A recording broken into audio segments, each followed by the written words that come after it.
In Western society, women are the new rednecks and men are the new niggers. Most men are aware that decades of feminist policies to empower women have led to massive discrimination against men in education, employment, and divorce. Far fewer men are aware that the level of discrimination men now face is equivalent to that faced by blacks in the Deep South under Jim Crow. And even fewer men are aware that this is all part of the plan by the people Kanye proved you can't criticize to collapse Western society and replace it with the Great Reset. I'm Paradox, and I've been preparing for the Great Reset for 23 years. And in this video, I'm going to show you how to be prepared for the Great Reset. I was talking recently with a filmmaker who's contemplating a documentary on some aspects of men's issues. During our conversation, the subject of funding for men's shelters and centers came up. He wanted to know why it was so difficult to fund them. My answer to him was simple. Because the only thing that people feel for broken men is contempt. He seemed to struggle with that answer for a moment, as though he was waiting for me to say something else that would provide some relief, as though that shouldn't or couldn't be the finality of my answer. I hated to disappoint him. I hate to disappoint a lot of people, though. And I have to, quite often. Like every time someone suggests a men's political organization that will garner public support for legislation that supports men, or for funding when men are in trouble or on hard times, or for any effort to convince the world to have some basic human decency, some compassion and kindness when it comes to men. I swear every time I hear someone say that we need to do something to bring attention to the problems of men, I want to roll my eyes. The only attention that men's problems will ever get is that occasionally people will stop to laugh at them. Attention for men? Compassion for men? The fuck out of here with that bullshit. It's hard for some people to get the truth, especially men. You see it every time a man walks into a family court for the first time, with the stupid idea that the truth and human decency will be on his side. You see it in a lot of newbies to the men's movement every time they try to appeal to the world around them with valid research, with fact after fact after fact, thinking it will make anyone give a damn. I've heard some men say, okay, I've taken my first round of red pills, my blinders are off, what now? And the only what now I have to tell them is to get used to the fact that they are the only ones who are going to give a shit. What now? Well, now you're on your own, that's what. The world is a lot more comfortable neglecting men than helping them. We're more content filling graveyards with men than filling shelters with them. A lot more. If you've been around the red pill world for a while, you've probably heard the adage, we build homes for abused women and call them shelters, we build homes for abused men and call them prisons. Well, I'm here to tell you that ain't the half of it. This world is totally, completely, and utterly disgusted with men the moment they aren't performing for us. We don't just ignore them, we hate them. We wish harm on them. We want them out of the way and will happily throw them under the nearest bus. The average person will see a man living underneath a bridge with a dog by his side and feel sorry for the dog. If they feel anything for the man at all, it'll be contempt. I had a conversation recently with Tom Golden.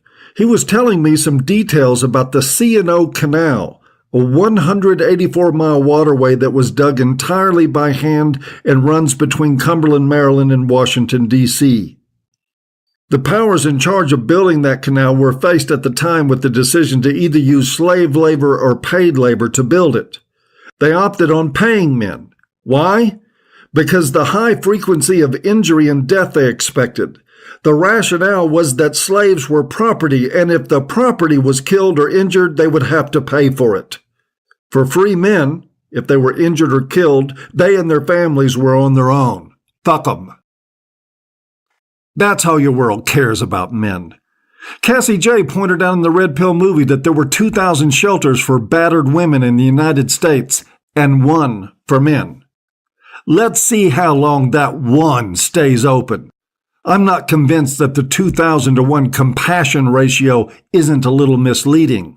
Telling philanthropic organizations that you're raising money for men is like telling a lawyer you don't have any money. They lose interest in you on the spot. You might as well tell them you're raising money for rich white people, because, let's face it, the world doesn't see any difference. Men certainly aren't doing any better in most relationships.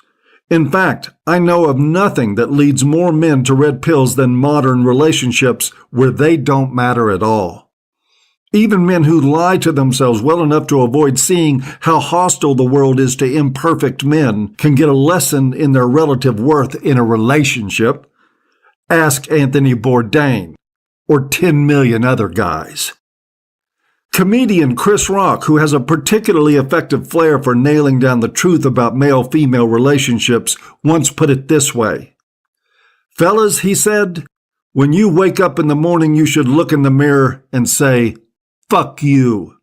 Fuck your hopes. Fuck your dreams. Fuck your plans. Fuck everything you thought this life was going to bring you. Now let's go out there and try to make this bitch happy. Okay, so now you've taken the red pill that Chris Rock wouldn't. You've awakened in the morning, looked in the mirror and said, fuck what women want. This is about me. The man in the mirror no longer gives a shit, and good on you for it. But this is where I want to tell all men to keep the burn going. It isn't just women that don't give a shit about you. It isn't just women who'll use you up and spit you out when they're done. It's the whole goddamn world around you. It's every establishment, every organization, every layer of social strata. It's everything. If you're a conservative man, your conservative beliefs might matter to some people in the world, but your place as a man doesn't. If you're a black man, your blackness might matter to some in the world, but you, as a man, don't mean shit to anyone. Taking every red pill on the planet won't change that. That's why I push so hard on the idea that for men, regardless of what other affiliation they might have, better start mattering to themselves. You better figure out how to make it without group consensus. Your challenge as a red pill man is to walk around in a world of people, all of whom would hate your guts if they even had a clue who you were. And to do it at peace internally, comfortable in your own skin, not seeking approval because you don't need it, not affected by their bullshit judgments, and not deluding yourself for a moment that if you could just convince them of the truth, that anything would change. The only change you'll ever need is from you. Once you get that, you'll have reaped everything that the men's movement has to offer. And that is one hell of a lot if you can pull it off. Besides, there's freedom in that once you figure out that no one gives a shit, you can do the same for yourself. Yes! Yes! Make it so. This video is for my red-pilled brothers who are already awake to the fact that they live in a world that hates men, but were shocked and pleasantly surprised to hear someone say it out loud. Are you not entertained? Are you not entertained? Well, despite the fact that men are routinely demonized, denigrated, discriminated against, divorced, raped, shamed, blamed, bullied, and scapegoated for all the ills of society, as well as everything that makes your woman unhappy, I agree with that. there is a light at the end of the tunnel. A bullshit? A bullshit? A bullshit? A bullshit? This bullshit has some broader implications. Here's a list of tips on how to avoid bullshit happening. Because there are people who do care about the pain, suffering, and injustices suffered by men just for being men. We don't believe you. We don't believe you. Those people are red-pilled men who have suffered the same injustices as you, but have freed themselves from the pain that comes from unending self-sacrifice and service to a gynocentric society that uses men as tools and then discards them once they have nothing left to give. These red-pilled men have freed themselves by going their own way, the meaningful and purposeful way. The fulfilling and self-actualizing way. The Hero's Journey Way.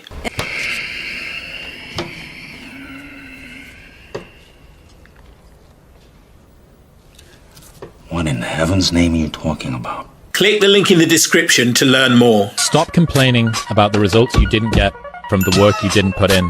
The only way to become more successful than most people is to be willing to do something most people aren't willing to do. God, we should walk away from this. Hold on. If I were to do this, if I even could do it, I'd need a guarantee. How do I know you can deliver? You don't. But I can. So, do you want to take a leap of faith? Or become an old man filled with regret, waiting to die alone?